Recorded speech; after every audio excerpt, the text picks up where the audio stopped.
সম্প্রতি দেশের পরিস্থিতি নিয়ে সেনাপ্রধানের বক্তব্য ইতিবাচক হিসেবে দেখছেন জাতীয় পার্টির চেয়ারম্যান আন্দোলিব রহমান পার্থ।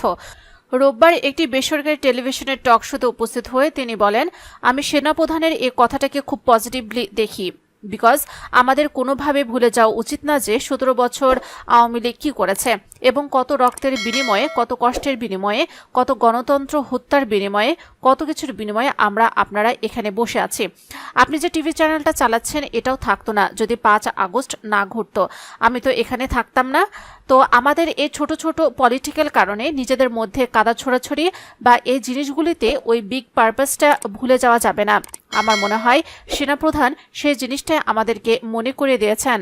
পার্থ বলেন, যেহেতু উনি রাজনীতি করেন না, উনি তো বাইরের থেকে একজন স্পেক্টর হিসেবে দেখছেন যে পলিটিক্যাল পার্টিগুলো কি করছে, কিভাবে কথা বলছে, ওই মিউচুয়াল রেসপেক্টের জায়গা থেকে চলে যাচ্ছে।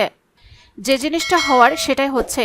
তা আমি মনে করি যে ওইটা ভুলে গেলে হবে না যে আমরা কত কষ্ট করে এই জায়গায় আসছি। আমরা যাই করি না করি, যতই দাবি করি, ওই লাইনটা আমাদের ক্রস করা যাবে না, বিকজ আমরা সবাই যুদ্ধ করেছি, যে যার মতো যুদ্ধ করেছে। তো আমার মনে হয় সেনাপ্রধান সে কথাটাই বলেছেন এবং বাংলাদেশের মানুষ এই গুড স্পিরিটকেই এটা গ্রহণ করা উচিত।